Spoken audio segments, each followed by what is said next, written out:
Good evening. As the mayor of Oak Harbor, it is my honor to welcome you to a regular meeting of the City Council. It is July 5th, 2017, 6 p.m., and I'd like to call the meeting to order. I'd like to invite you to stand and join us in an invocation. Tonight's is led by Pastor Quinn Snyder of Life Church, and I will follow that by leading the Pledge of Allegiance. Hello, my name is Quinn Snyder, and it is my honor and privilege to be here with you all this evening. I would like to invite you to join me in prayer for this meeting and for our city. Let us pray. Dear Jesus, we thank you for this day and for this time to come together as leaders of our community. We ask for the wisdom and discernment to effectively make decisions as we shape the future of our city and of our community. Bless us with knowledge, wisdom, and creativity as we structure and plan for the things discussed here tonight. We ask that your hand of protection be with all the members of this city and of this council. Please bless each and every person here as the leaders commence with tonight's meeting. In Jesus' name we pray. Amen. Thank you, Pastor Quinn. Please join me in the Pledge of Allegiance. I pledge allegiance to the flag of the United States of America and to the republic for which it stands, one nation, under God, indivisible, with liberty and justice for all.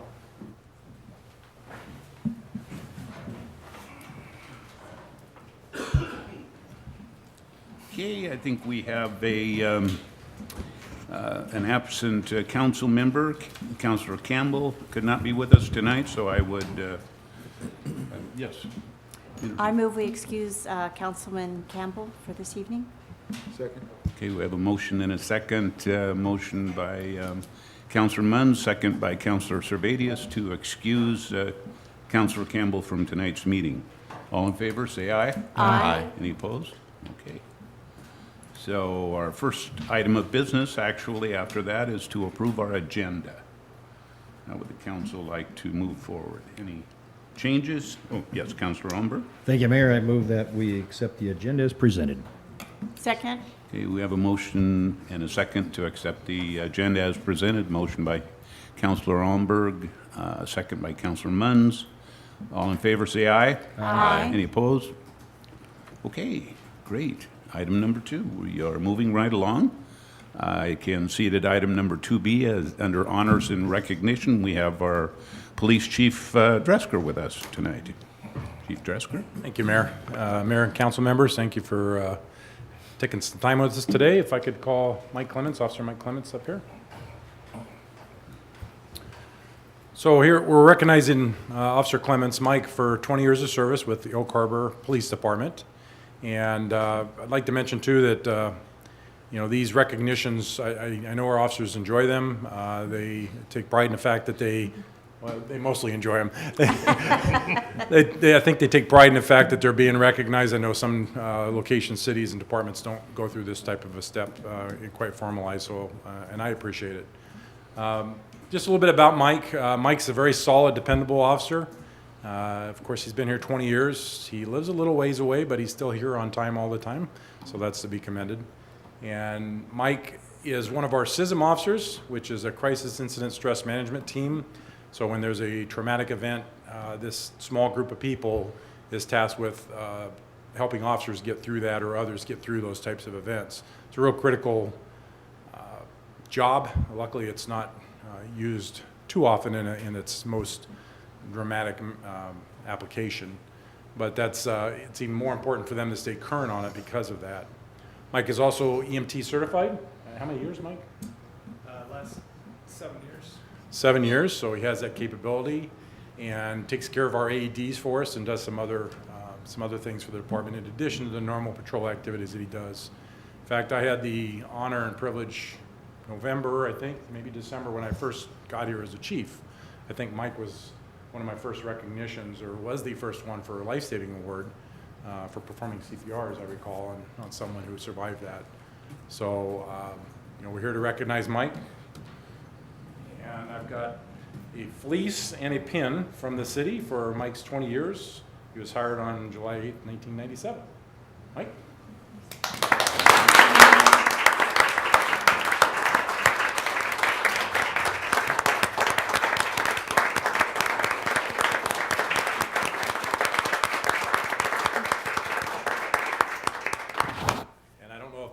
council members are going to want to do the normal process, but I want to let Mike introduce his wife is here today, so I thought I'd let him introduce her. My wife, Amy Clements, yeah, she's been with me pretty much the entire time. We've been married for 16 years this year, but we were together prior to that, so she's been witness to the entire transformation, as it were, and been one of the reasons I've been any form of success, so. So, unless, if you guys want to come down, but I want to emphasize that Mike's minimizing that. The wives do a lot more than that. That we wouldn't be who we are without the wives. So I know he meant that, but I'm going to stress it. Okay, we'll take 5-minute break, and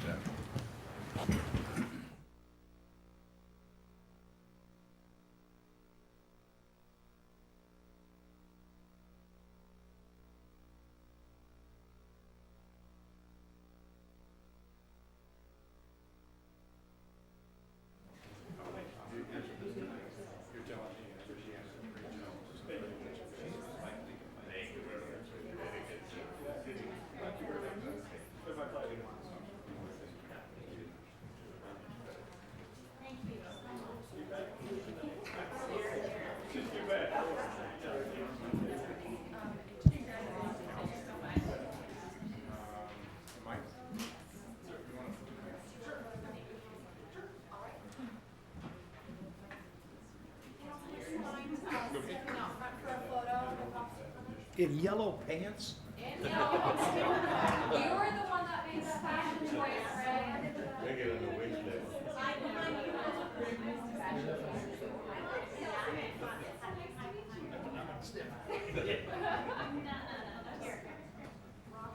Oh, Beth will come around.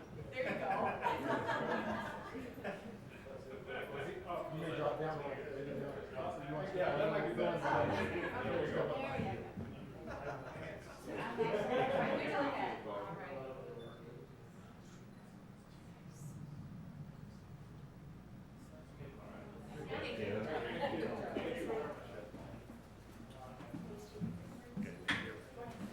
Thanks, Mike.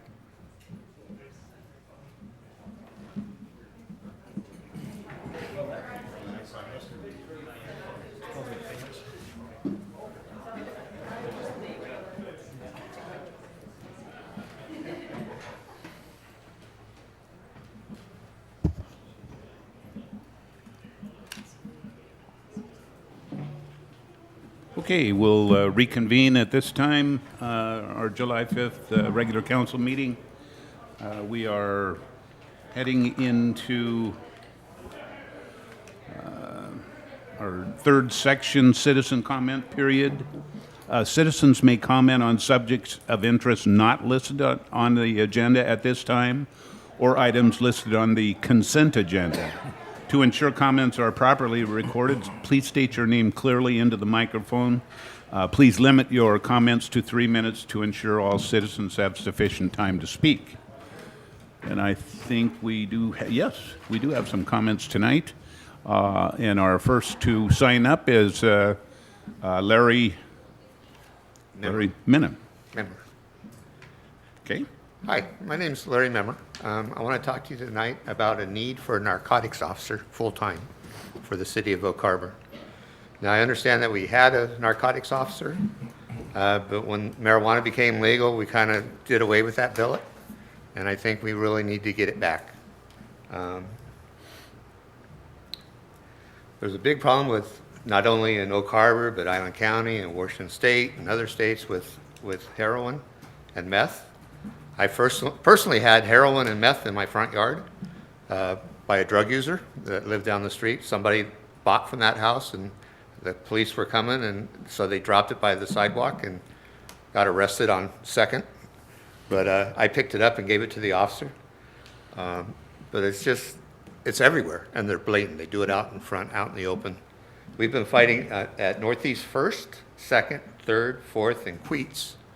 We've been fighting 4 drug houses for the last 2 years. We've taken over 30 license plate numbers of meth users, drug users. We've taken photos. We've taken time slots of when they showed up and when they left. And we turned it all over to the police department. Well, within 2 years of doing all this, we haven't really seen much change in the area of drugs. The new police captain assigned Tony Schwolek to the case, and he has done more in 2 months than anybody else at the police department, along with the help of a couple of council members that have helped out getting that started for us. So, you look at the crime around Oak Harbor, you look at the break-ins, you look at, a lot you can relate to the drug issues that we have. And unfortunately, the police department don't have a one-person that's going to track drug use throughout Oak Harbor and work with other agencies to do it. They're all reacting to whatever situation happens because they don't have that one officer that's all they do. They'll buy drugs. They'll do whatever they have to do to get them off the streets, hopefully to get them help. Now for Northeast 3rd, luckily, maybe unluckily, our person is in the hospital at Harborview. But since they've been gone in Harborview, we have not had one person, other than today, I saw a guy walking down the street that didn't belong in our neighborhood, and he stopped at one of the drug houses and knocked at the door, but they weren't home. So I know that he's probably going to buy drugs or give them drugs to sell, I don't know. But if we had one police officer that could get back onto the drug issue of Oak Harbor, I think we'd see a lot of crime go down and our neighborhoods would be safe again. So this is 4 blocks of people that, we've been fighting and working together, and now we started a neighborhood watch. My time up? But I think it's a real issue that you really need to take a look at and come to an agreement that, yeah, we do have this problem and we do need to fund somehow the police department with a full-time narcotics officer. That's it. Thank you. Thank you. Next is Robin Gahn.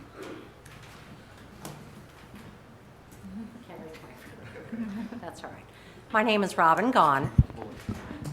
There we go. I'm just going to reiterate a little bit about what Mr. Memmer has said. The 2 years that grandchildren cannot ride their bikes down the street, the 2 years of 2, 3, 4 o'clock in the morning, we see the garage open, the garage shut, and we all know what's happening. The 2 years of submitting any and all information under the see something, say something, and through the lack of resources, nothing has transpired. It really needs to be addressed. I'm not sure how to add it into the budget. Obviously, that's something for the council to decide. It's our understanding that the budget has already been set for the next 2 years, but there has to be a way. There just has to be a way for our kids, for our adults, because the people we are dealing with are not kids. These are people in their 30s, 40s, and 50s that are doing this.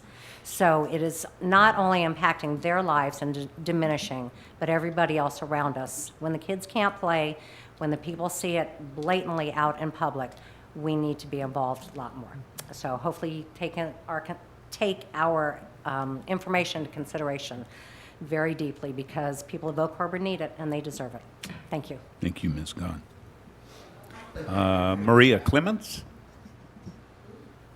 Maria Clements? Oh, okay. Tony Pop. I know Tony's here. Hi, Tony. Hi, thank you. Tony Pop, and I live on Northeast First Avenue. I've lived there for over 30 years, and today I went for my first, with this group of neighbors of mine, representing 4 or 5 blocks, to my first neighborhood watch meeting with Police Officer Slowick.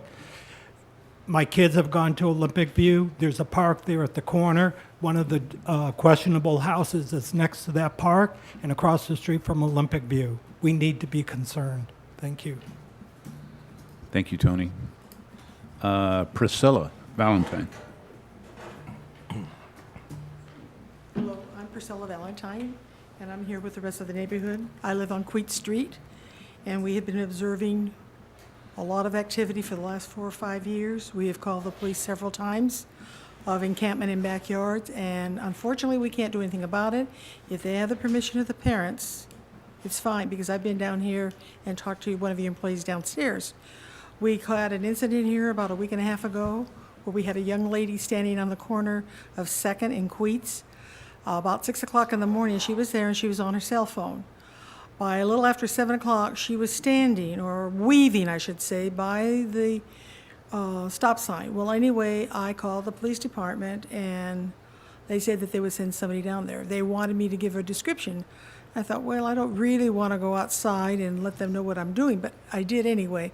Well, anyway, when I left, because I had an appointment, the police hadn't arrived. One of our neighbors, he watched for it, and nothing happened. Well, anyway, apparently afterwards, the sergeant came. There was nothing to see, so he left. So I went down to the police station, and I asked to speak to the chief of police. And I ended up getting an acting captain instead. I really wanted to talk to the chief of police. Until just now, I didn't even know what he looked like.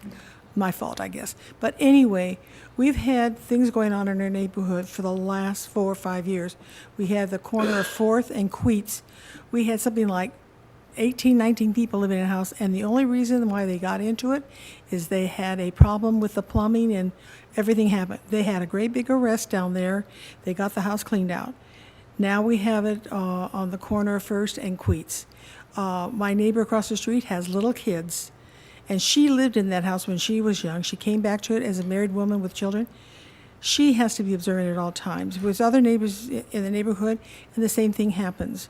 Down on the corner of 4th and Queets, the other day we had a campfire going, or whatever. They burnt rubbish. One of the neighbors called the police or the fire department about it. We've got rats, and I'm sure everybody's got it here who lives in the city limits. We're trying to keep it control, and it's not working. I realize that there's budgets and all that, but I'm with Larry and Robin. We need a narcotics officer to see if this can happen. I've had it firsthand, 3 of my children on meth. All 3 of them right now, thank God, are off of it. But I've seen what it can do to a family, and I can see what it can do to a neighborhood. So please, with this, all of us coming down here and talking, see if there's any way that you can squeeze a narcotics officer in the budget. Thank you. Thank you. Okay, anyone else for citizen comment? Whoops, sorry about that. I guess the time was up. Yeah. Anyone else? Thank you very much for coming tonight, and we'll talk to the chief and follow up as best we can. Okay, I think that ends our citizen comment period for tonight, and we are on to the consent agenda. Items are considered to be routine. I want to know if anybody has any concern about any of the items on the consent agenda. If not, we'll move forward and approve them as presented. Seeing none, I think we are now quickly on to item number 5, which is the mayor, council members, and the city administrator comment time. I have a couple of comments. I wanted to make sure and recognize Christmas in July. North Whidbey Help House will be celebrating its 40th anniversary. Aha, there it is in the paper. This is on July 7th from 3 until 6 p.m. with a special ceremony at 4:30 to kick off for the next 40 years. So I can't believe it's been 40 years. That's fabulous. There's also the Christmas in July Food and Fun Drive that will take place on Saturday, July 15th at 10 a.m. It'll start at 10 a.m. and run until 2 p.m. Volunteers will be at Walmart, Safeway, Hagen's, and SARS Marketplace. So please help the Christmas in July Food and Fun Drive that will take place on Saturday, July 15th. Congratulations are in order. In fact, I saw him here earlier during the employee recognition, in order for Sergeant Mike Bailey, who was selected to fill the vacant police captain position. That was effective July 1st. And under the personnel order, our Chief Dresker presented on July 28th regarding the selection of Captain Mike Bailey. I'll just read it. It's brief. It says, after a competitive selection process with applications from across the country, Sergeant Mike Bailey has been selected to fill the vacant captain position with the Oak Harbor Police Department. Mike has been in the acting captain position since January of this year and has been with the Oak Harbor Police Department since 1995. Chief Dresker says he has every confidence Mike will do a great job and be integral in working with him as chief and our quality employees as we continue moving our department forward. The effective date is July 1st, with a promotion ceremony to take place at a later date to be announced soon. Mike's radio call sign will be updated to Ocean 2.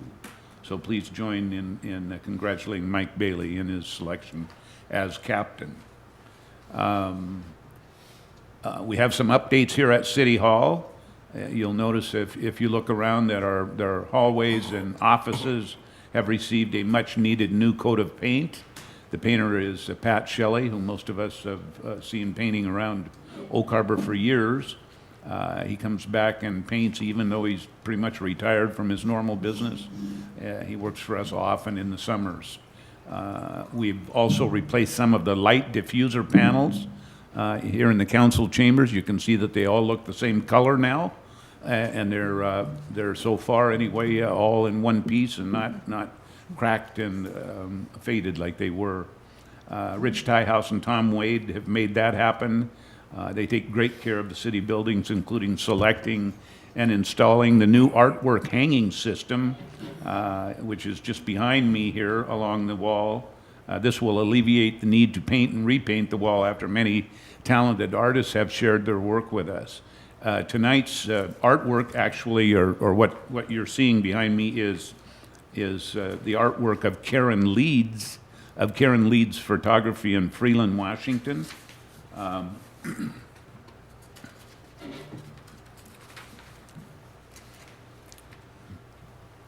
Karen says, the challenge of any artist is to bring the image held in mind into the reality of form. When the mind's eye and the final result are one, the artist is successful. I am drawn to the play of light and shadow, to textures, patterns, and shapes, how they work together and enhance each other. I'm much more interested in the micro world than the wide panoramas, and although many of my images are of Whidbey Island, they aren't necessarily recognizable as such. My work has been shown at the Greenbank Farm Sunday Market, Friends of Freeland Benefit Art Sale, Whidbey Working Artist Studios, and this list goes on and on. She is a member of the Whidbey Island Camera Club and Whidbey Allied Artists, and she has participated in many of the group's shows. I currently have work on display at Gordon's Restaurant in Freeland. To see a more complete portfolio, one can access my Facebook page. So it's Karen Leeds Photography, and it's in Freeland, Washington. So I think with that, my comments are, I did want to make one more comment. You know,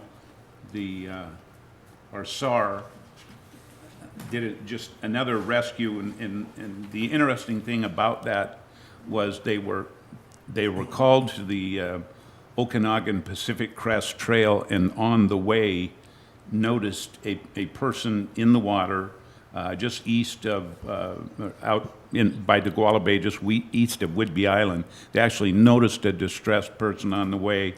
They rescued that person, and then were still able to get to Okanagan and rescue the initial person that they had been called to rescue.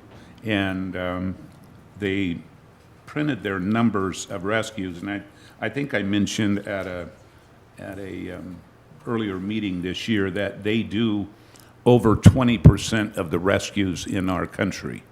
The NAS Whidbey SAR group. So we are lucky to have them as neighbors and friends, and they keep our people safe around this region, and it's a wonderful asset. So thank you again to the SAR people in NAS Whidbey. With that, I'm going to turn it to council for council comments. And yes, Councilor Wassinger. I'd like to just thank the Chamber and all of the business sponsors, everyone that collaborated to put on our 4th of July celebration yesterday. It was the parade and the fireworks and the carnival. My family and I took it all in, and it was wonderful. We had a great time.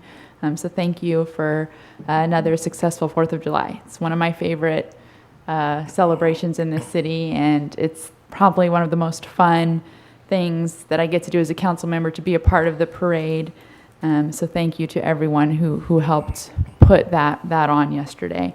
And then the Chamber's going to follow it up just this Saturday with a fun crab cakes and cocktails event in Flintstone Park from 4 to 7. That's this Saturday, the 8th. So maybe I'll go check that out too. Sounds exciting. And I'd also like to thank, I know that the citizens that commented left, but I want to thank them for coming as a group and highlighting an issue that they're having in this city. We can't, sometimes we don't know what's going on, and it's really helpful for me to hear that, and I thank them. And I'm glad that I got to listen and take in an issue that they're having in our city. So thank you. Thank you. Yes, Mayor Pro Tem. Thank you, Mr. Mayor. I too had great time and fun yesterday celebrating birthday of America. I'd like to thank our lady chauffeur who drove us on the trunk. Her name is Karen. She's one of the many volunteers from the Rotary and Chamber of Commerce. And also would like to thank the police department. They were very visible yesterday, directing traffic, walking, riding their bicycle during the parade. And after the parade, I saw them walking and driving the bicycle, riding the bicycle on the park, making us safe in the park during the fireworks. Thank you. Anyone else? Yes, Councilor Munns. I'll add my kudos for the whole fireworks. There's a reason why Oak Harbor got rated as one of the 10 best in the country for an old-fashioned 4th of July. So well-deserved for all the volunteer stuff. I'd like to challenge the council to come up with 40-something for Help House. I don't care if it's 40 cans, 40 pennies, $40, $400, but this really is an important birthday, but unfortunately, the need is not going to go away, and the numbers keep going up. I've been serving on that board since January of 1996. So I have seen the difficulties, and at times our director has not gotten a paycheck. We didn't know this as a board member to make sure everything else was paid and we had enough money for food. So anything you can donate will be much appreciated, and also to our community. They've always come through when there's been a real need, and this is something important, and our community should be proud because it's not based on government subsidies. This is a community action, and it's something that they've done. So that's it. Thank you. Thank you, Councilor. Nice job. Councilor Servadius. Thank you, Mayor. I too will reiterate, a great day yesterday, excellent parade, long parade.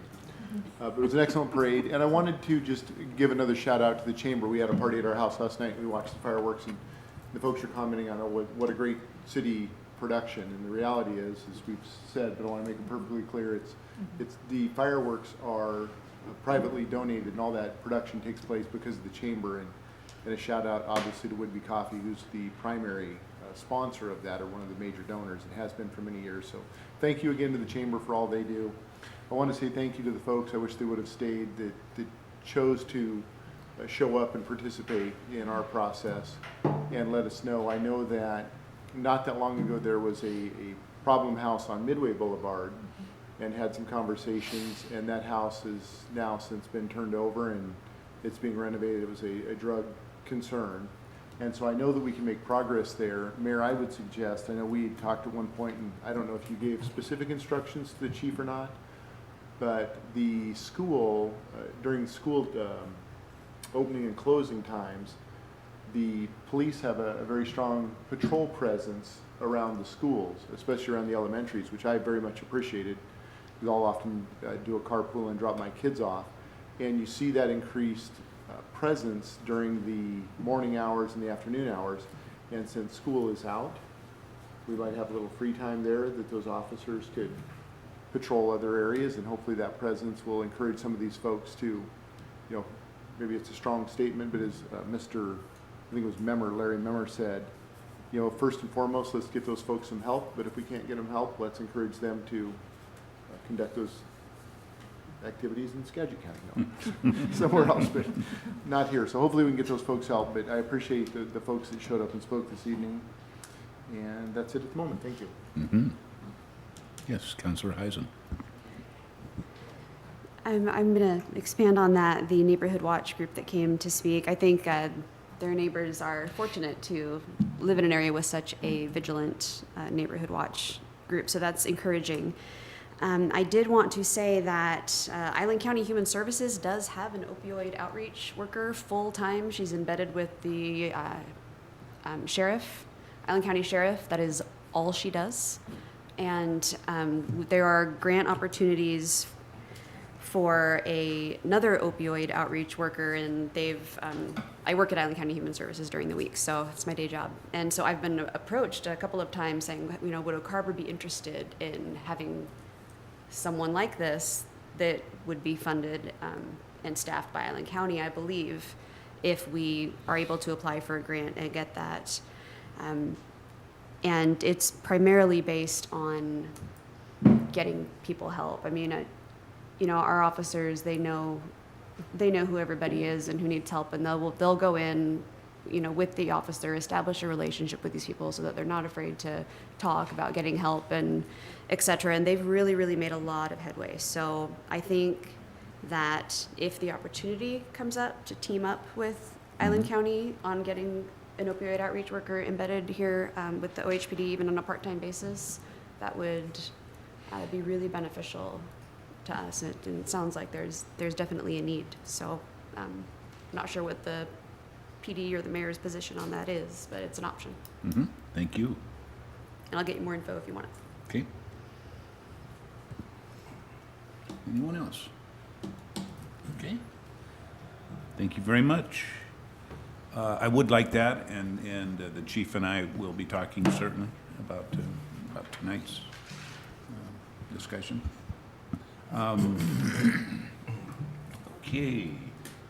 Seeing no other council, we will move on to the city administrator, Dr. Merriman. All right, thank you, Mayor. A couple of items tonight are scheduled this month in July 26th.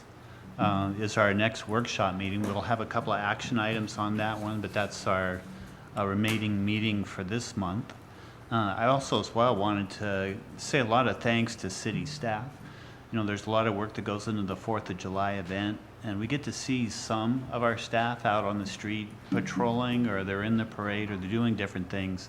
I believe there's an equal or greater number even that are behind the scenes that you don't get to see, that are doing things in the planning stage or doing traffic control, different things like that. So thank you to everybody. I think one of the premier days in our community where everybody gets that really good sense of home, and really a good event, and it's really appreciated. One other thing that we rolled out today officially, thank you to Ms. Tesh helping me on this, but the city administrator's report that we've done by paper, and that today we launched it out using our new software, which is really amazing. It helps us get that out, and we have some other things we can move into as far as social media and those things if we want to take a look at that. But check your email today. We sent the report out. It's also smartphone compatible, so it should show up pretty well on your phones. So thank you to Nikki for working on that and putting that together. And we'll be sending that on a recurring basis to keep staff and everybody up to date on things that are going on in the city. And on that note, I'll hand this off to Brett to give us an update on the clean water facility.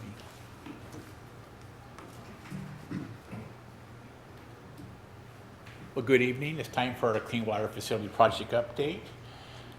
You know, lately, for last year, we've been watching concrete and mortar and masonry units. And the thing we don't realize is treatment plants are a lot of equipment. And we're entering a phase now where equipment is starting to show up. I was out Friday and this thing showed up. I was going, what we're doing with a chemical tank, it's a hypochlorite tank, and it's time to start doing that kind of thing. So we're actually moving into a very interesting phase. The masonry is going up very quickly, and we're starting to think about filling it full of machinery. This little device here looks like a piece of pipe, but actually it's a flow meter, and that's about a $40,000 unit.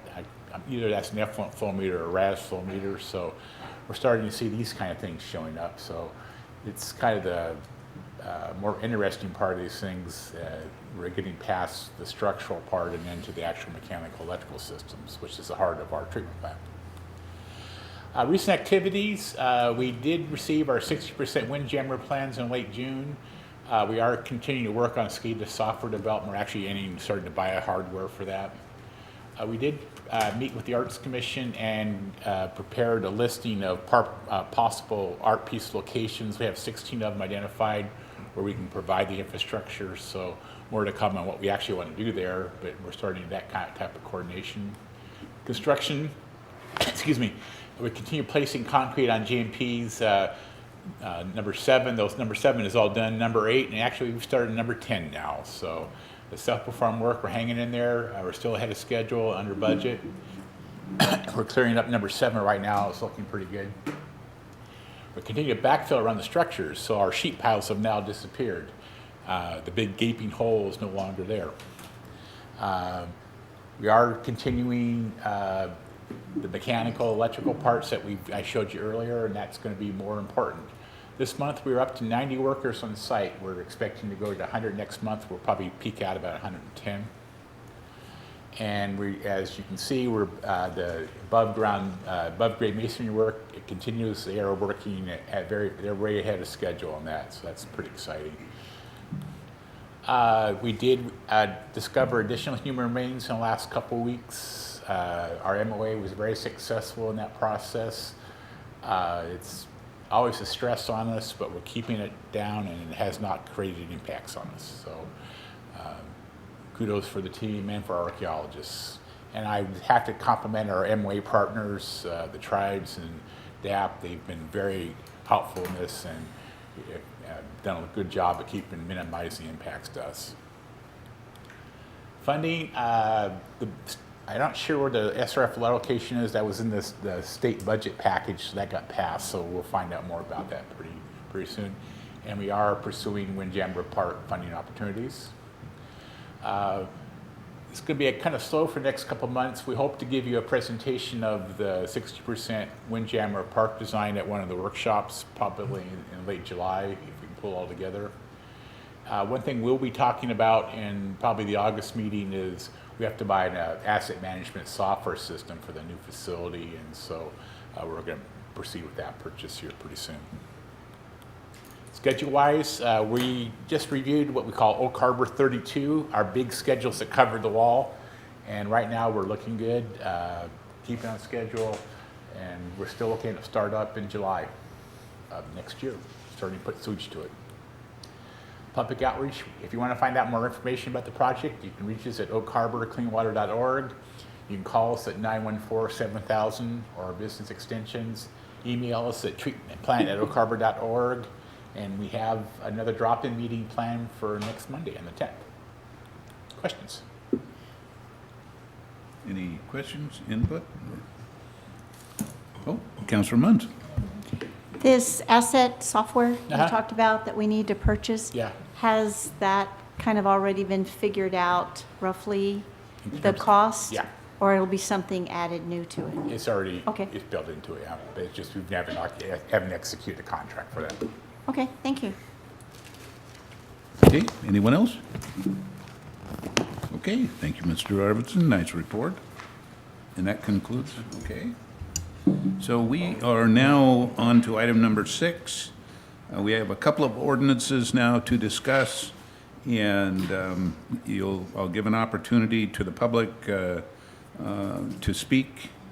And it says, to speak during a scheduled public hearing or meeting, please sign in on the sheet provided. And even if you decide that you want to come up during the time, that would be fine. To ensure comments are recorded properly, please state your name clearly into the microphone and limit your comments to 3 minutes to ensure all citizens have sufficient time to speak.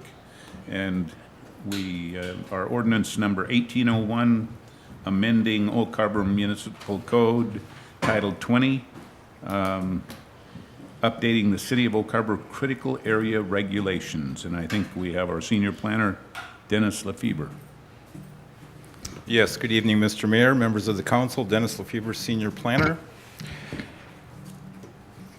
Tonight represents possibly and hopefully the last step for this critical areas ordinance. It's been before you several times, so I'll kind of keep my comments at a higher level so we won't get into a lot of detail this evening. But what prompted this whole effort was RCW 3670A, which requires that the city periodically review and revise, if needed, our development regulations to ensure that we remain consistent with our comprehensive plan and in conformance with state law. As you know, we adopted our comp plan back in June of last year, which was really the mandated timeline that we needed to have our development regulations updated at the same time, but the automatic extension offered by the state for 1 year was accepted by the council, so that gave us another year until the end of last week, basically. So what we are doing as part of our development regulations is looking at our critical areas ordinance. It's a big effort put on with a lot of focus at the state level. As I mentioned in previous meetings, there are 5 mandated critical areas that we look at. It's critical aquifer recharge areas, frequently flooded areas, fish and wildlife habitat conservation areas, geologically hazardous areas, and wetlands. What we have done with the City Council is we've presented back in April kind of a history of critical areas in the City of Oak Harbor. We did a definition of the critical areas in conformance with how the state has defined all of them. We identified some of the key areas that we were going to expect to change because of the most recent studies that have been produced by the state. And we also handed out a conformance document with our comp plan to show exactly how we're going to be in conformance with the comp plan and implement the goals and policies in the comp plan. At your May workshop, we presented the best available science. What we use to create our development regulations needed to be based on the best available science. So we went through an exercise which showed what were some of the references that we used to update our code. And we also handed out a first draft of the ordinance. Then at our June workshop, which was just last week, we actually produced a second draft of the ordinance. We also gave you a document that referred to all of the changes between the first and second draft of the ordinance. And we had an Exhibit A, which we talked about, which dealt with stormwater and steep and unstable slopes. That's been incorporated into the ordinance that you have tonight. The Planning Commission has also done a lot of work on this effort. As you can see, there's been 4 meetings that we've had with the Planning Commission to walk through basically the same items that I just discussed with you and get their input. They had their public hearing back in June 27th, which was last Tuesday evening, and had sent to you a unanimous recommendation for approval. As with any code amendment, we need to do our procedural steps, and we've done all of those with this code update. We produced a non-project State Environmental Policy Act determination of non-significance. We issued that in April. We met the Department of Commerce 60-day notification of an intent to adopt development regulations. We did that in early May 2nd actually. We produced the draft ordinance and put it on the web page so that folks can have an opportunity to take a look at it. We also did that in May as well. I mentioned the Planning Commission public hearing, which is required according to the municipal code. It was legally notified. I shared with you the recommendation that has come forward to you. And tonight is the last step. It's before you for the optional public hearing and for your decision. So with that, my comments are complete, but I would be happy to answer any questions that you might have. Thank you, Mr. Lefebvre. I think at this time we'll open it up to for public comment. And I see that we've got Mr. Hovey, Hal, that would like to comment at this time.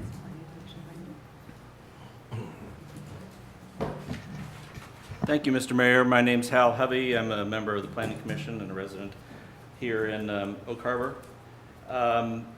As Dennis said, we did unanimously vote to move the ordinance forward to City Council last week, the Planning Commission. I would like to note, however, that the draft 2 of the ordinance that came before us last week had some significant changes which I have huge concerns about. I raised them at the meeting last week. I understand we're under a timeline deadline that we have to get this regulation out because we're already in a 1-year, grace period, if you will, or extra period. But there are a lot of buffer zone changes that have changed substantially. For example, a Category 1 wetland, the worst case condition buffer has gone from 200 feet to 300 feet. Even the least impactful wetland and the lowest, damage or impact zone has changed from 25 feet to 40 feet. We've got lots that are 50 feet wide. If you change from 25 to 40 feet, it's potential to affect those lots for development. My concern that I would like the council and the mayor to consider for action is we had a huge discussion back in December about the low impact development regulations that were pretty much forced down our throat by the state. It's really time, we're at the tipping point where these regulations and these ordinances that are being passed are affecting the ability of people in the city to do things that they want to do. I'm really concerned with that. Yes, I voted to send it forward because I feel like we're under a state deadline to do so, but I think that we need to go back to the state and see if we can get some relief. Some of the things that put us under the low impact development rules, as Mr. Allenberg so eloquently talked about back in December, we need to appeal those. We need to do whatever is necessary to go back and say, this should not apply to an environment where we don't get 40 inches of rain. It shouldn't apply just because we have a military base within our city limits. The part that's within the city limits doesn't even have airplanes on it anymore. It hasn't had for many decades. So anyway, that's the point I'd like to make is that yes, we sent this forward, but there are some very deep concerns that we have, that I at least have about this particular ordinance. Thank you. Thank you, Mr. Hovey.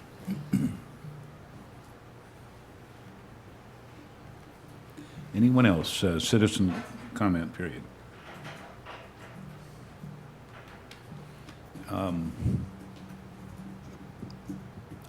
I guess then at this time we'll close citizen comment and bring it back up to council here.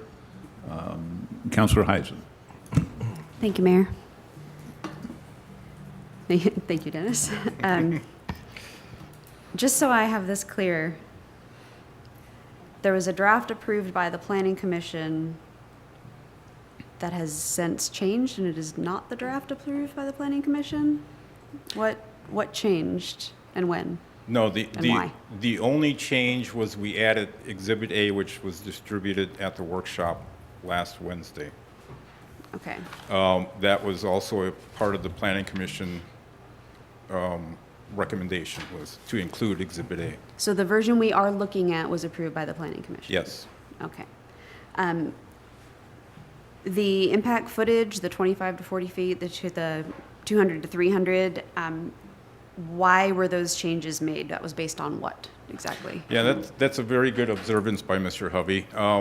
He's an observant guy. They were significantly increased, and that boils down to the best available science. And I actually initially proposed smaller buffers to the Department of Ecology, but they say that wouldn't protect the values of the habitat and the functions of the wetland properly. It wouldn't reflect the best available science. So she came back, she being Diane Hennessy, with their recommended buffers for the city of Oak Harbor, which we've incorporated into this ordinance to meet the best available science requirement. Okay, so those numbers weren't pulled out of the air. They were recommended by the Department of Ecology? Strongly recommended, I'll add. Got it. Okay. I hear you loud and clear there. Strongly recommended. Okay. And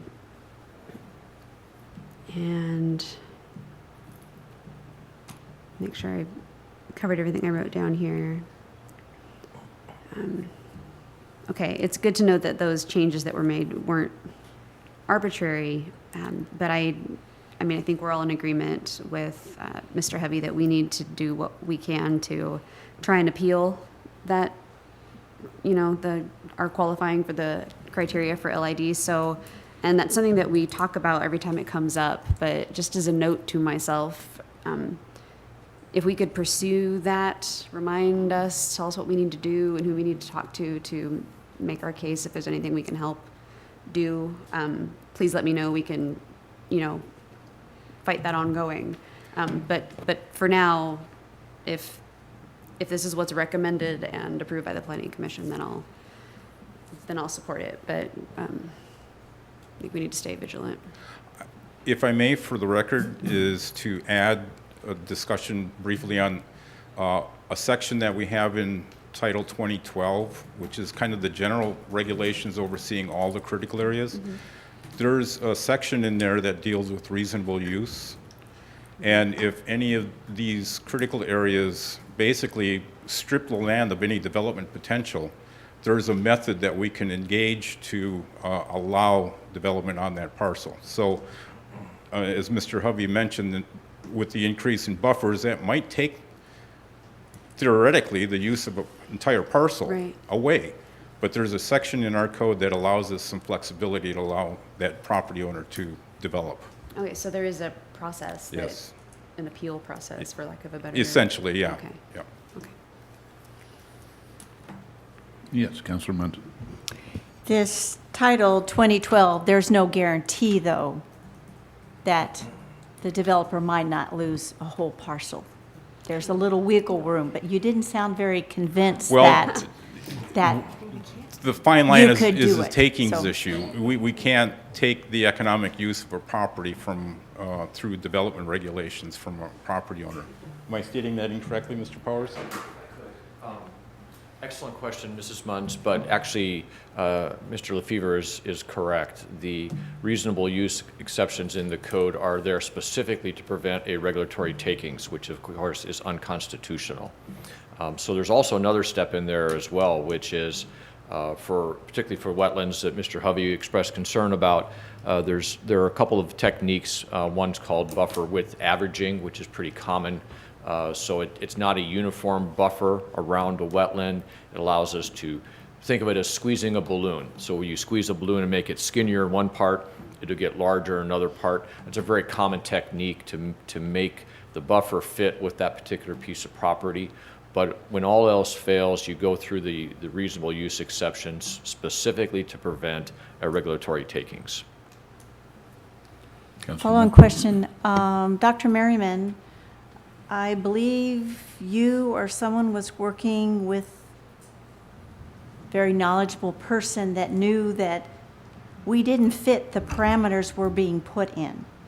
And they were trying to help with DOE to get us out of that. Do you know where we are on it? Because they clearly had the evidence that we don't get the rainfall, we don't have the type of soil, we don't have this, we don't have this, and yet because of over 20,000, we are being crammed in with Olympia and some other places. So I thought staff had found some interested ears that were willing to work with us to restate our case, not just staff but through the legislation or other things that we don't fit that category, we shouldn't be there. Do you know where we are on that? These are two separate, do you mind?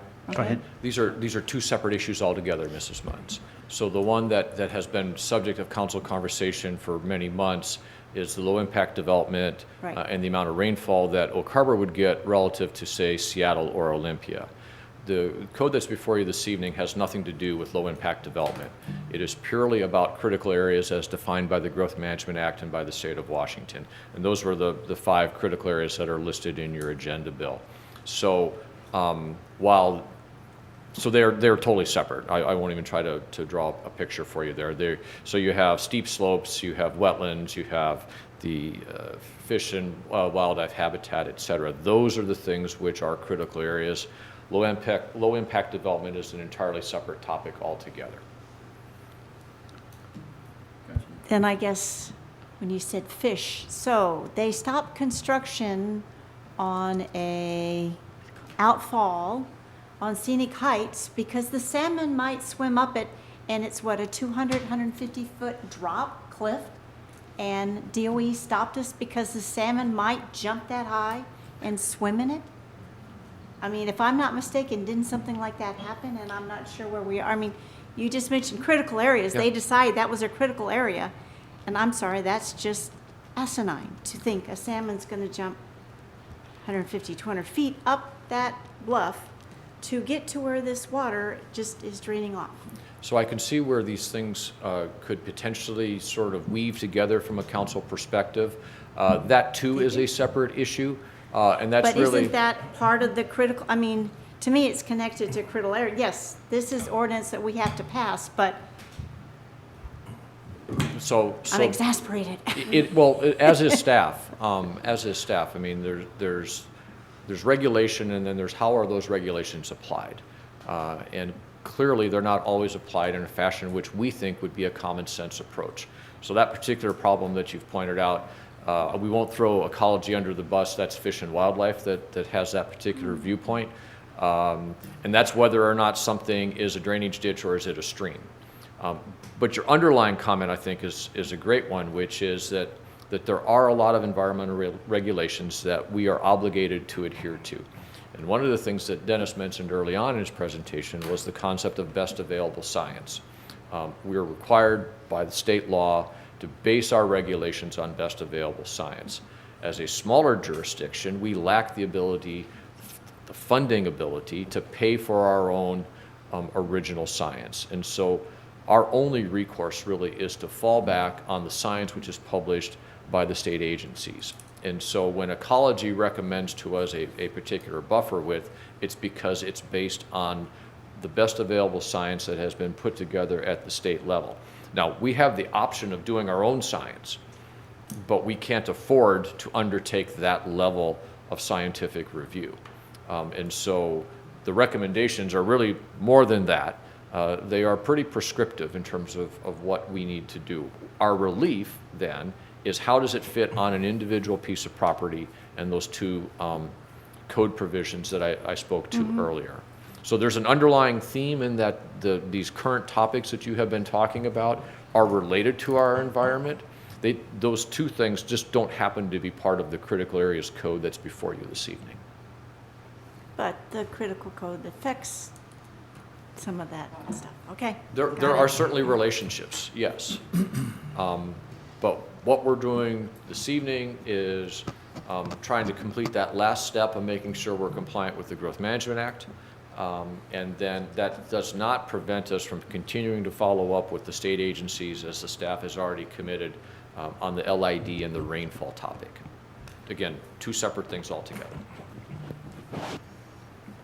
Thank you. And Mayor, if I might add in, whenever there's a question out there, I don't like to leave them hanging like that. And I know Mrs. Munns isn't the only one that's wondering as far as the LID issue and where that's at right now. We did work with two different Senate offices here during this last session, Senator Fortunato and Senator Bailey's office, and they were working together to a degree to see about even sponsoring a bill and getting that groundwork laid out. There are some procedural things we need to do with the Department of Ecology, and Senator Bailey, now that the session is done, she's been working with my office and we'll be coordinating how we're going to forward that approach. And that addresses the issues as far as our site-specific things, like rainfall and those things like that, to see if we can get those crafted into a bill and get that forward to see if we get some relief from that. So that's where that's at this time. I think everybody would like some of these things to be done now, but we're kind of at the whim a little bit of the legislature on getting that rule change made, but we are working on that. I'm not trying to be up on staff, and I know you're beating your head against the wall because you haven't figured out a way to get in right language that they'll say yes. It just fries me that unfunded mandates that doesn't fit us, and yet we're required to do it because it's the law, and we're a small community and we don't have the resources to, as we know, they can come up with their own best science, and they really don't have best science, they just call it that. we've run into that with the marina and the fish like light or don't like light. But it just seems a shame that we have someone that decides they can make us do what they want. And it's just a shame when everyone works so hard. So I commend the staff. I know you're working really hard, and people have gone and gotten beat up because they ask questions and at an exception, you know, and I've seen it on their face, and I know that, and I appreciate it. It's just, anyway, thank you. We had an extensive conversation at the department head meeting this morning about the outfall, and I'm convinced that our staff is communicating as well as they can be with that with the various departments.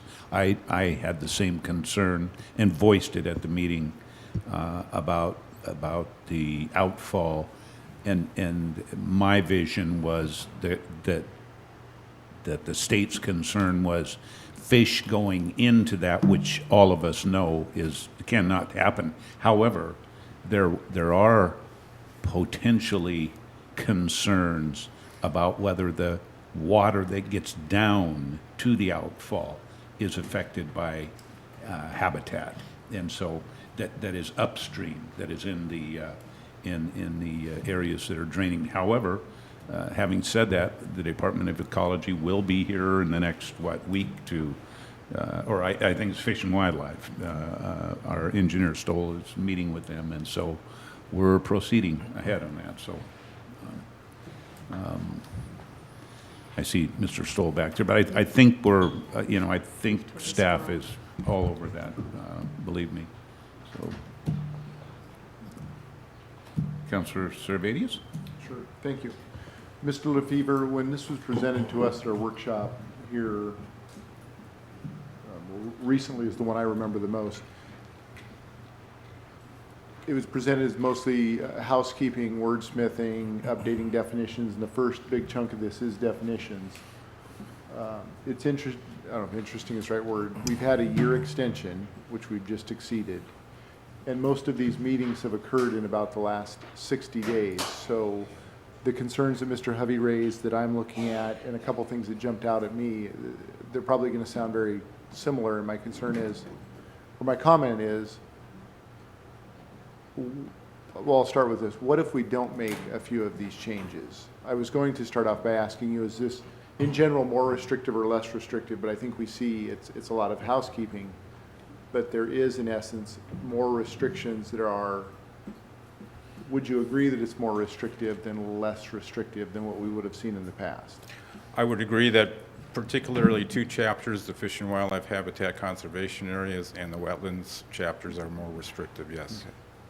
And as Mr. Hovey stated, I'm all for using the best available science, protecting the environment, being good stewards of the environment, but I'm also aware that if we're not careful, we're going to, whether we do it or someone else does it for us, be regulated out of the ability to develop a fairly finite piece of property, which is Whidbey Island. I mean, but specifically the city of Oak Harbor. And there's a lot of little ditches. I know we had the folks from Dillard's that showed up probably a couple of years ago when we did our shoreline management plan. I think it was the shoreline management plan. We had some updates where there was 200 feet of wherever salt water was detected. I'm trying to remember all the specifics. And it's those instances, and I know there's wording in here possibly for variances that will help us get out of that, but I don't know if I'm entirely ready to support this in general. The concept of some of the wordsmithing and the definitions make sense, but you were referencing, I think it's page 150 in our packet. Get back to that page.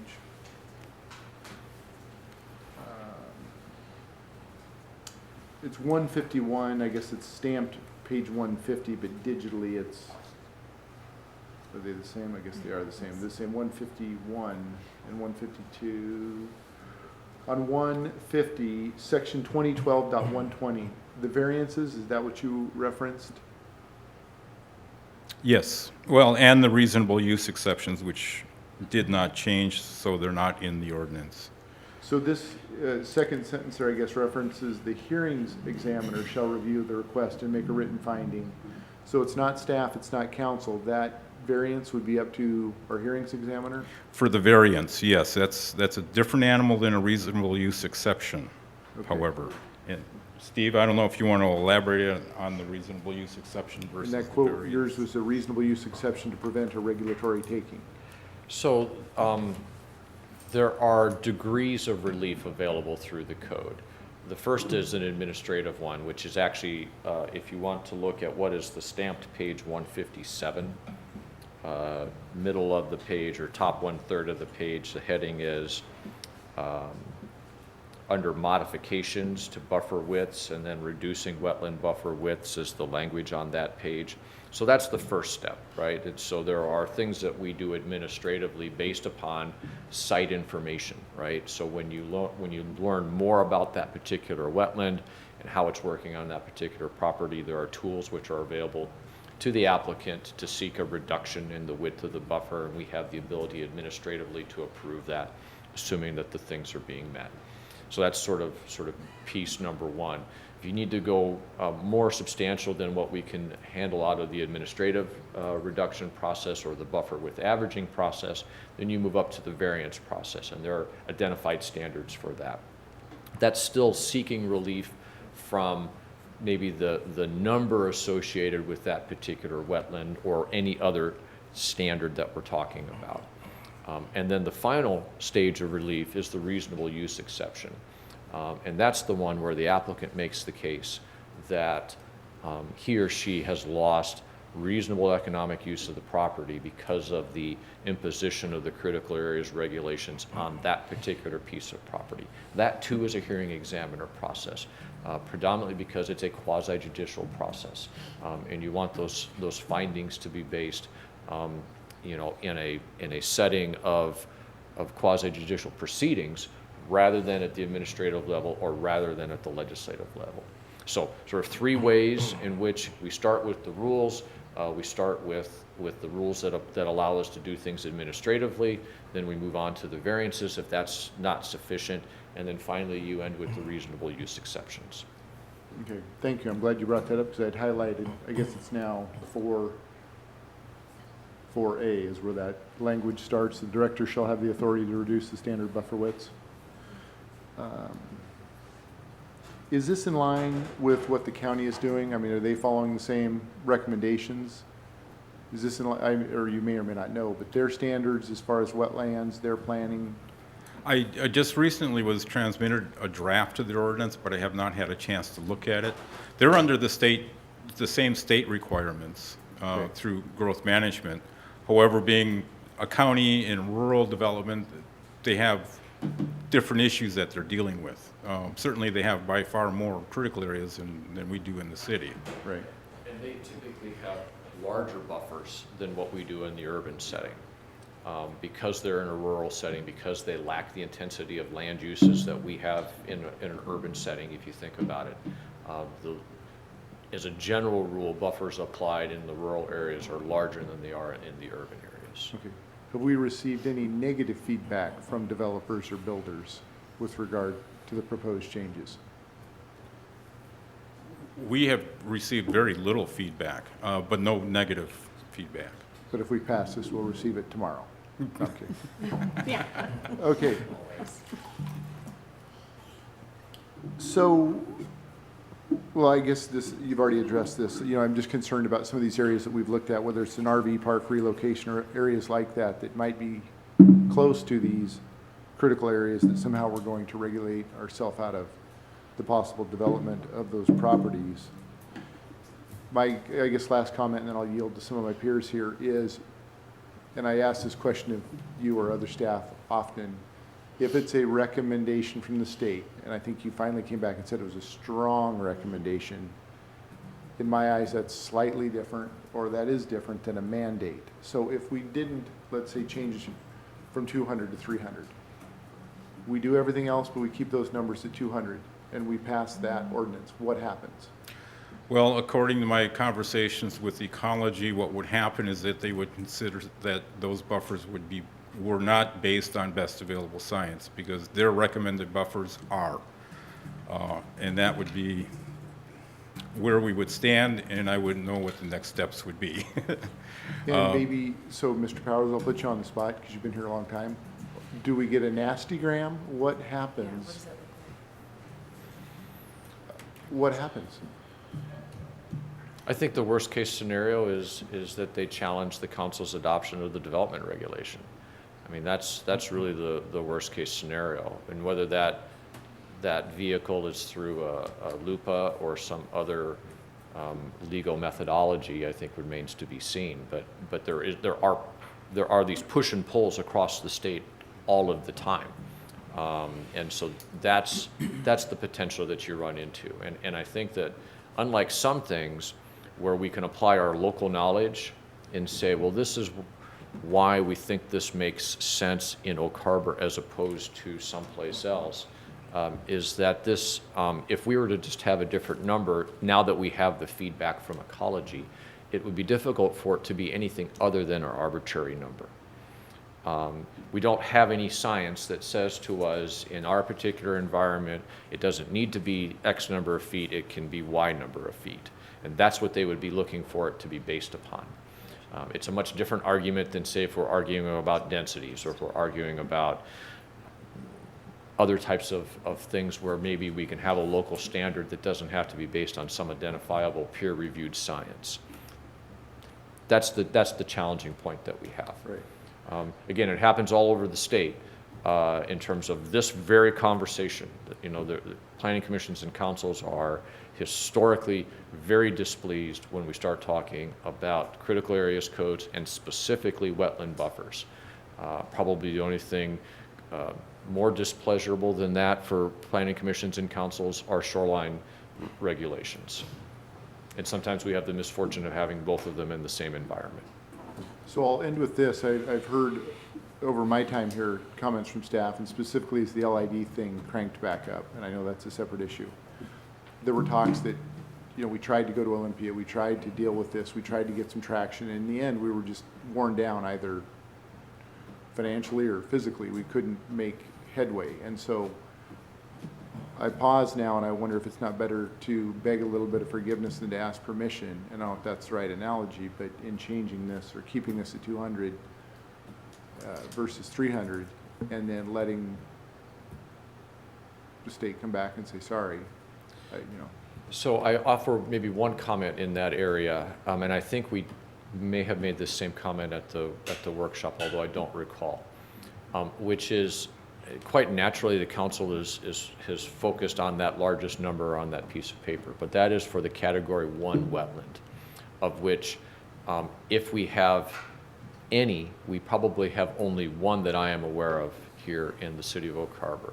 The vast majority of the wetlands that we deal with are nowhere near a category 1, and they tend to be at the opposite end of the scale. They tend to be fairly degraded already. And so we are looking at substantially less buffer widths in most of our development situations.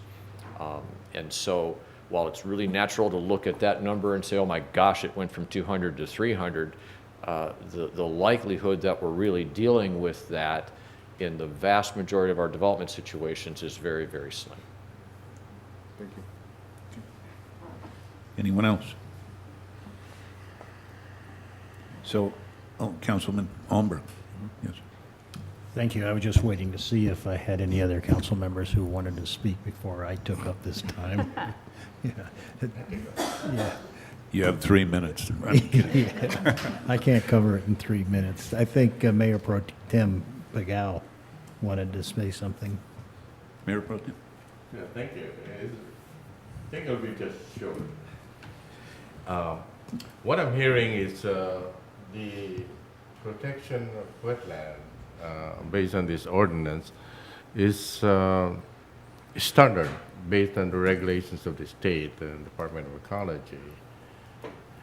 And yet on page 157 through 160, a buffer on the category 1 wetland and buffer on category 2 and 3. It says reducing wetland buffer widths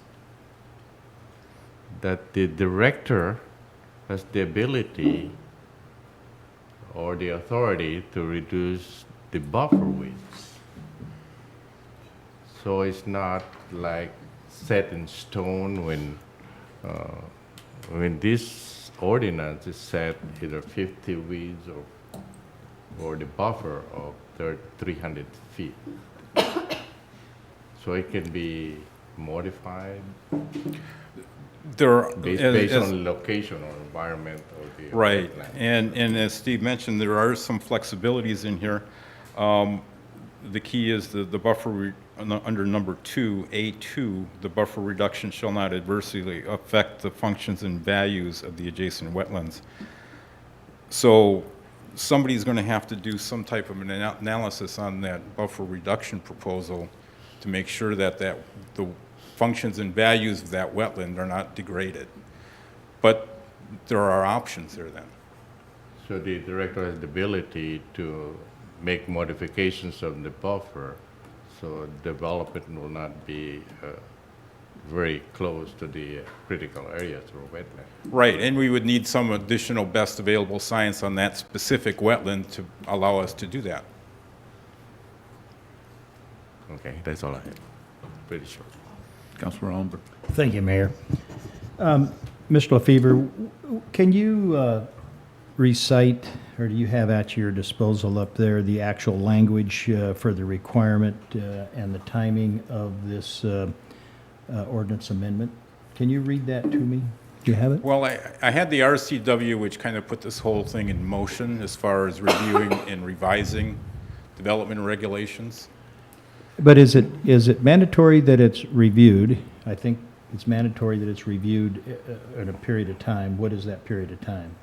Well, they're staged throughout the state. Right. All the growth management agencies and jurisdictions are required to do this, but they're different time frames. Right. For Island County and the cities within Oak Harbor, we were mandated to have that review done by June of 2016. And I read in here we received a 1-year extension to that. Yes. But it doesn't say it has to be revised by that time. It says we have to be reviewed. That's the language that I'm Well, looking and for. it says revised if needed, so that's. If needed? Yes. Okay, all right. So that's a little loose there too, correct? I'm sorry, Mr. Albert, it's really not. I mean, perhaps from your vantage point, but not from the staff vantage point.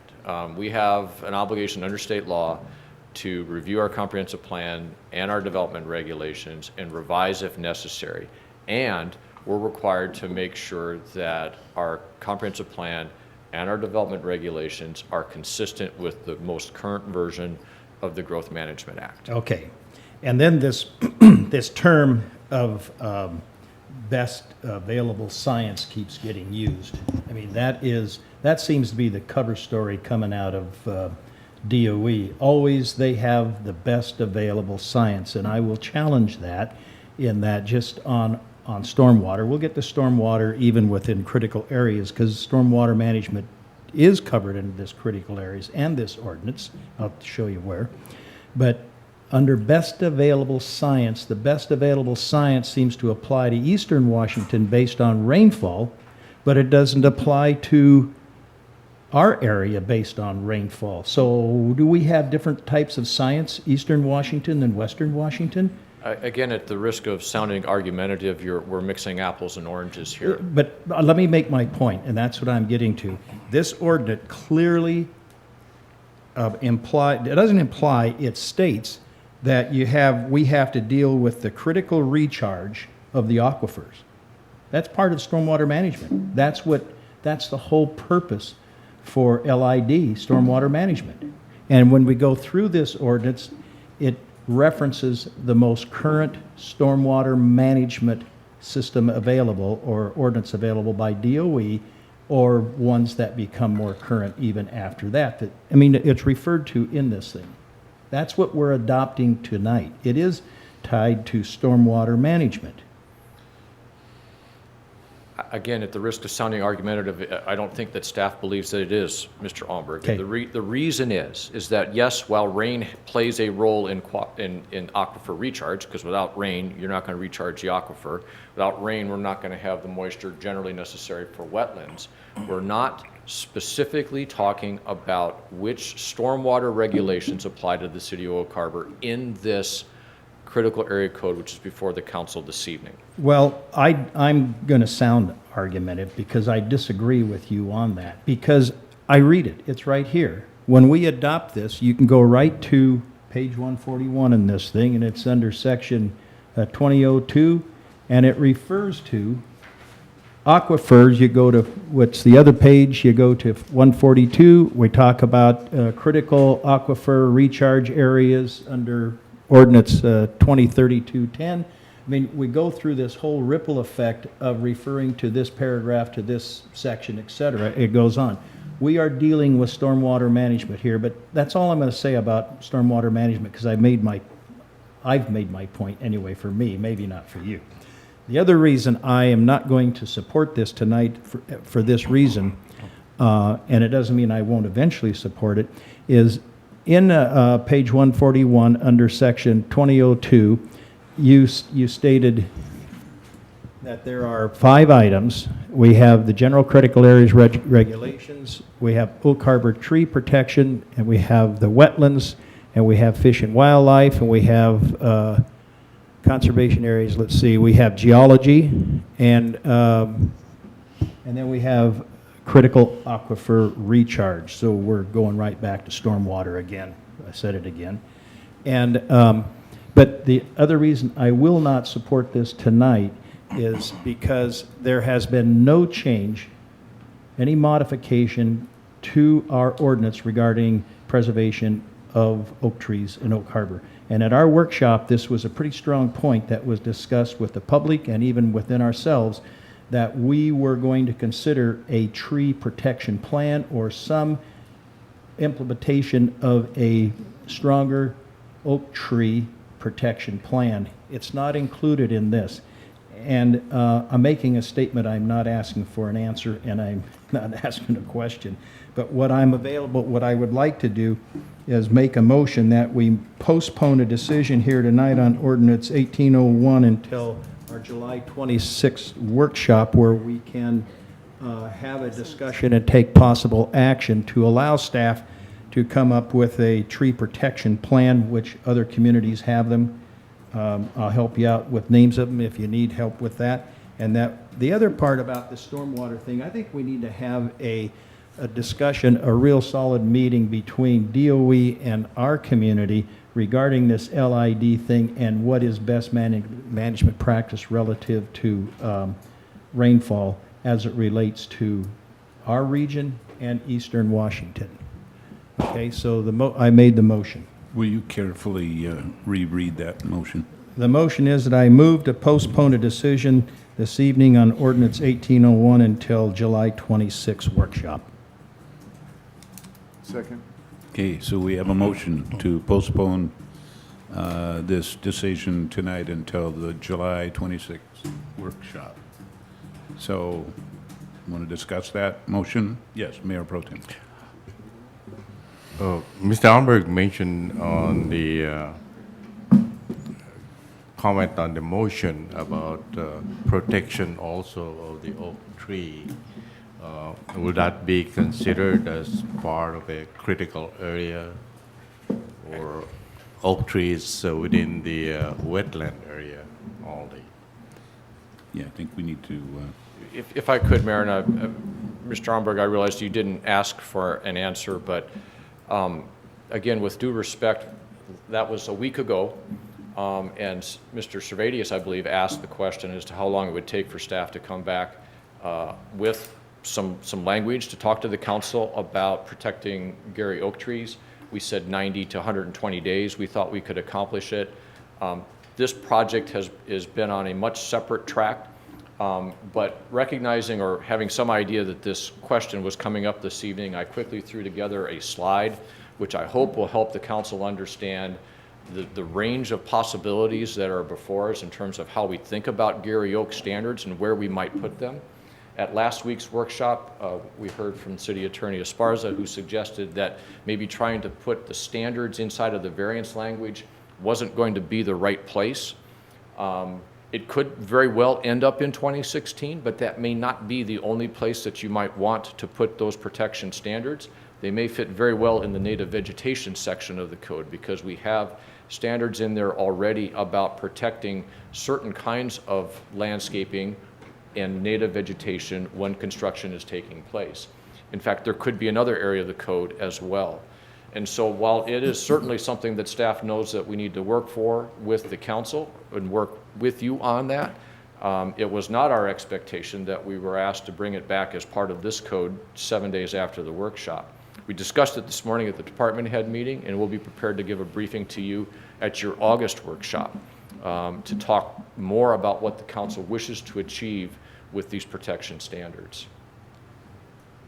Now, if the council has concerns about the code that you think we can help you with between now and the workshop, we would be glad to do that. We just would really need some direction as to what you think those things are that you want us to suss out for you.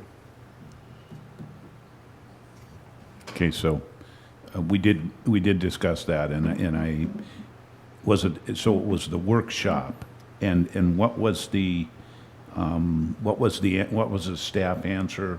That did you feel that you would be prepared to have the full discussion at the workshop? Well, I think what we'd like to do, Mayor, is to really talk about what are the council's preferences in this particular area. Do we want to be very prescriptive in terms of how those standards are? Do we want to have, so in other words, these are the standards, you do this no matter what? Do we want to have some prescriptive standards that apply unless these other circumstances apply? We'd like the opportunity to research some other communities' codes, come back to you with what we think are the best examples out there from other communities, and then get a feel from the council as to how rigid or non-rigid you want to be when we're talking about these very specific types of trees and very specific types of circumstances. And pulling that all together between now and the July workshop will probably be pretty tough. We could certainly be ready to have a robust conversation by the August workshop. Councilor Umber. Since we have a motion on the table, we're in the discussion phase right now. Okay, Mr. Powers, part of this ordinance that we're being asked to take action on tonight, under section 2002, the purpose, it refers to the purpose of the city's critical area regulation refers to chapters. It refers to specific items. And I know you've read this because you're part of the author of this thing. Critical area regulations, chapter 2016, oak tree protection. Nothing has changed. And we're talking about possibly doing something about that in the future. But why do we have it in this? Why is there a reference to this? Why is there a reference to the aquifers and stormwater management if that's not what we're really planning to do? Why don't we go back to DOE and say, we're not ready, we're struggling with a couple of things in here that we have to work on. We need a little more time. Mr. Alberg, legislative edit technique for 2002-010 would show you the entire paragraph with strike-throughs and underlines for those things which are being modified. So that paragraph is as it is in your code today, with the exception of the cross out of the word sensitive, substituting the word hazardous, and adding chapter 2034 frequently flooded areas. That's sort of answer number one. There's no change regarding the oak tree. That's right. Answer number two, sir, is that there are 5 critical areas from a state perspective. The state does not regulate Gary oak trees as a critical area. That's a local choice. Citizens of Oak Harbor and the Council of Oak Harbor have decided to make that a critical area. So from the state's perspective, that's not something that we're obligated to regulate, nor is it part of our obligation. But this is our ordinance. This is not the state's ordinance. So why can't we have an ordinance that is meaningful, that's enforceable? Why can't we just go back to DOE and say, okay, we recognize your recommendations. We're still struggling with some of this. We're still working on it. Oh, by the way, we still want to talk to you about LID at the same time. I think I'm struggling to answer your question, sir, because I'm partly hearing a question about oak trees, I'm partly hearing a question about the buffers. I'm talking about our critical areas ordinance. Mr. Umberg, I think I've answered the question to the best of my ability. Yeah, I think Let's, if I can, I'd like to jump in here. This particular ordinance itself covers those things in very broad terms like that. I think the real intent, Mr. Alberg, maybe what you're wanting to talk about is to go back to a tree protection plan that you referenced at the workshop. That's a very good thing for us to take a look at, and I think we've given a timeline on that. We can see what we can do to get that sooner if possible. But I think to try to lump all of these things into this one ordinance would not be our recommendation. We can still pass this, move on with the critical areas items, and we could still be working on the LID issue, which is going to take some time. And also we can be working on this with the tree protection plan. We've already looked at a couple cities, Pasadena and Kenmore, Washington are two good ones there, and bring that back when we have really given it a good look and not just reacting really quickly and trying to throw something together would be probably a better recommendation. And we could amend those sections in the code at that time, if that would work for you. You're asking me that question, if that works I for am. me?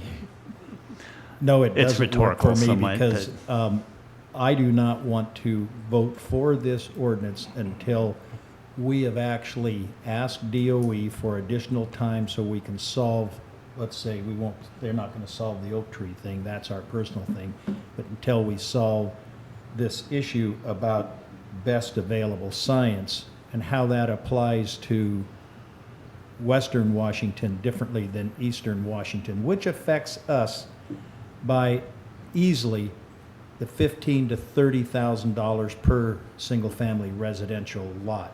That's a lot of money, and if we don't make it urgent with them, it's just going to keep sliding and sliding. We'll be talking about this in 2 years, I bet. Okay. Councillor Heisen? Mayor, I'd like to call the question. Okay, so we have one other council person that hasn't spoken. I just wanted to say that I think what I'm hearing about the best available science, specifically to this critical areas ordinance, for me as a council member in the city, and what I'm hearing maybe too, and what I'm processing is that there's sort of a loss of a local control over what our engineers and what our experts are thinking is the best science for our area. That's the part that I struggle with as a council member the most, and I see we have hired some very talented planners, engineers that we have as a city, and it kind of bothers me that you all aren't able to say this is our area's rainfall, this is our area's land, this is how our area works as far as these wetlands and wildlife, and we can look and see what wildlife we have. So that all part. So I'm wondering with this best available science, if there's a way to look at other areas that are similar to our geography, climate, land, to collaborate with them, or if they have done their own best available science. And this is in the future. I know this can't be done right now. I mean, I know you can't do that and make that happen before we're probably going to be under the gun for this. But has anybody talked about that or thought about looking at other environmental areas? Like, don't look at statewide. Look at our specific type of area. Is there any way to collaborate with that to help us come up with our own expertise, your own thoughts, your own engineering minds of what is best for us, so that we can say to the DOE, from what I'm hearing, is if we were able to say to the DOE, this is our area and this is what works for us, to make that happen. Great question. We were able to do that with our Shoreline Master Program because before we started our effort, the county went through a very exhaustive study of shoreline environments, entire Island County, not just the unincorporated portions. And we were able to piggyback off of that information when our consultants helped us then prepare our Shoreline Master Program. So there was a great example where we worked with another jurisdiction and local scientific data that helped craft our regulations, and we were successful in our conversations with ecology. We don't have a similar situation where we're talking about best available science as it applies to wetland buffers that we can draw from. But we have done that in the past, and that's a perfectly acceptable methodology. And as you might expect, the state has a fairly lengthy list of things that in terms of how do you determine what best available science is. I'm sure they do. Yeah. So again, yes, we've done that successfully in the past. So we have a motion. A call for the question. Point of order, Mayor. Yes. Calling for the question doesn't necessarily stop debate. I think Okay. we have to vote Okay. if we're going to stop debate. Okay. How would, yes, Councilor Survey. I just wanted to comment, and just good education, I guess, for all of us in the public. I seconded Mr. Allenberg's motion because I wanted to have some more discussion on that particular point. And maybe I'm cheating here and piggybacking off that, but I'd almost rather postpone this for a different reason than Mr. Allenberg, but I would support that if it accomplished that goal, rather than voting no on the main motion if it comes forward based on staff's recommendation. I had a couple of questions. Mr. Allenberg commented a lot on the LID, and I know they're separate, but page 154, and whenever we quote stuff, if we could all state the page number so we can all find it. But page 154, specifically 2E6, is an example of where it will reference all regulations regarding stormwater and wetland management are followed, including but not limited to local, state, and, whoops, sorry, on the right one there. Sorry, just below that. Stormwater LID, they keep referencing the LID best management practices. So there is some merit there to that discussion, and I understand that we're looking at two separate animals here. My concern, and I think Councilmember Wassinger was a little more eloquent in stating that I feel like we're giving up a lot of control here locally, and we've kind of lost the battle on that one to some degree. So that inclusion there is because you can have stormwater treatment facilities inside of a wetland buffer. That's what that whole section is leading you to. And so we had similar language in our existing code, and that applied under the 2005 manual as well. And so that's where, and perhaps I've not been particularly articulate in trying to respond to the council's questions and concerns. Stormwater is inside of this thing because we often have to talk about trying to do more than one thing in the same space. And so it's not reasonable, and it would be completely onerous for a piece of property, some of Mr. Hovey's concerns, to say on this piece of property we're going to have a critical area, now we're going to have we're going to have stormwater things, we're going to do this, we're going to do this, so you don't have much left over to develop. And so we get to accomplish more than one thing in the same space at times. And you can have stormwater facilities inside of a wetland buffer if you do it in an appropriate fashion.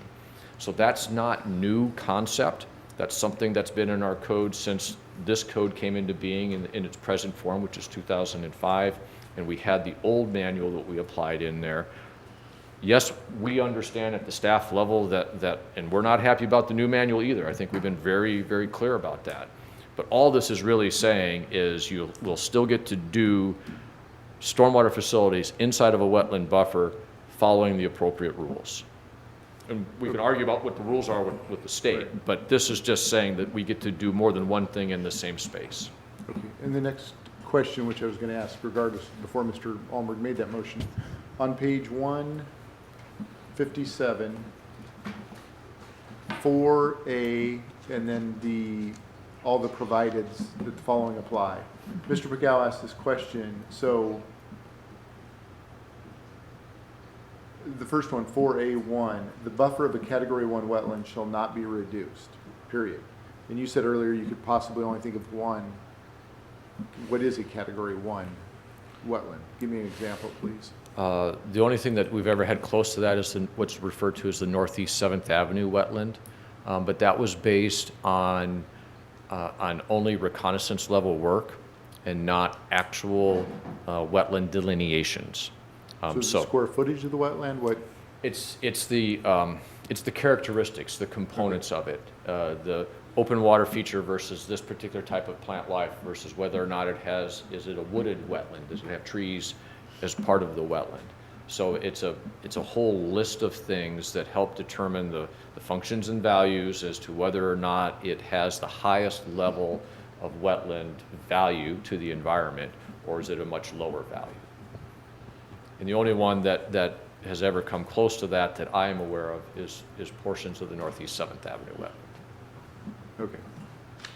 Thank you. Anyone else? Councilor Olm. Are we still in discussion here?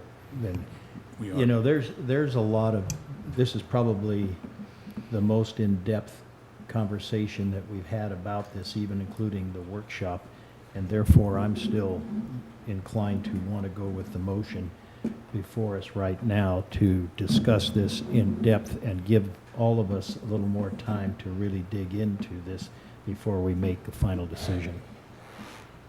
So, anyone else? Yeah. Anyone else? So we have a motion, and I'm going to ask Nikki to save my life again and read the motion. Mayor Severance, Councilmember Allenberg made a motion to postpone the decision on ordinance number 1801 till the July 26th workshop. The motion was seconded by Councilmember Servadius.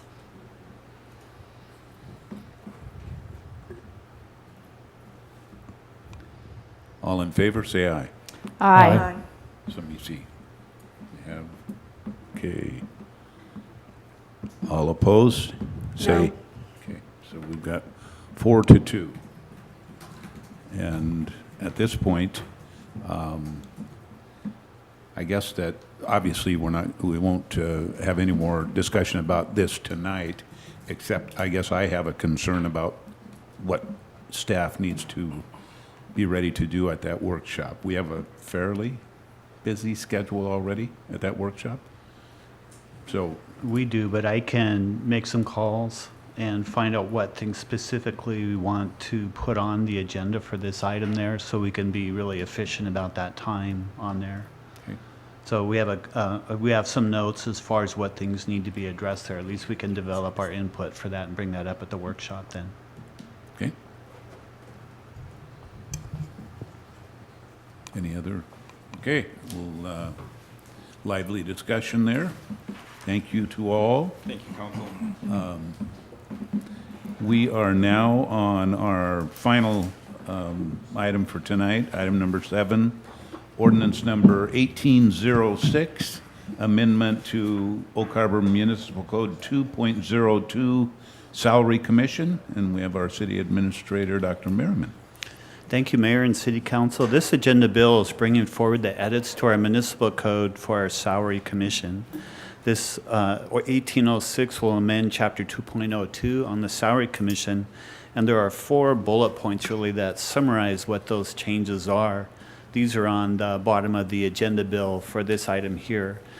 So the commission, what we're doing, we're going from 7 members to 5.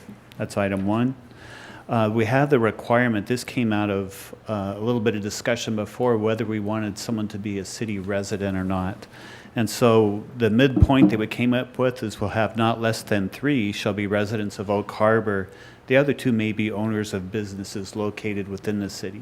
This opens up where there might be individuals who don't actually live within the city, but they do have an economic or business interest in the city itself. Item 3 is a member would serve a 6-year term without compensation rather than the 3 years he did. Maybe one item to add on this, there isn't a term limit. I believe in our previous code, people could be on the salary commission for 2 terms, and that was the limit on it. That has been struck out of this item. And finally, you have 3 members of the commission shall be the quorum, as it's stated there. So our recommended action for City Council tonight is to adopt these code changes using Ordinance 1806. Thank you, Dr. Merriman. I guess before we bring that to council, I'd like to see if we have any interested people here that would like to speak to that. Doesn't look like it. Okay. Okay. City Council, yes, Councilor Wassinger. Thank you so much for bringing this back for and adding the residency requirements that I had questions about last council meeting. I did have one more. So the state RCW says in their section that they may not be appointed to more than 2 terms. But in the bullet point, it says, let me see here. Oh, a member of the commission shall serve for a 6-year term without compensation as opposed to a 3-year term. Did I just hear you say, though, that there was not a term limit, or was that you just? I did say that, and that was Oh, going off okay. of bullet 4 right underneath that Okay. one. And you'll see the line that says, no member of the commission shall be appointed to more than 2 terms. Oh, okay. And that's being struck out on there. Oh, okay. Got it. Thank you. Sure. That's all. Thank you. Anyone else? Council? Oh, sorry. Yes, Councilor Heisman? I guess I just have a comment. I just want to thank Councilmember Wassinger for bringing this up. I think catching that residency requirement was a really good catch when that was on the consent agenda. So that's important. So thank you. How would the council like to proceed? Yes, Councilor Servadius. Thank you. Thank you. I move to adopt ordinance number 1806, amending Oak Harbor Municipal Code, Chapter 2.02, entitled Salary Commission. Second. So we've got a motion to adopt ordinance number 1806, amending Oak Harbor Municipal Code, Chapter 2.02, entitled Salary Commission. I'm going to give the motion to Servadius. That was obvious, and I'll give the second to Munns. So we've got a motion second. All in favor, say aye. Aye. Any opposed? Okay. Passes unanimously. And with that, I think we are out of business to discuss, and therefore we're adjourned.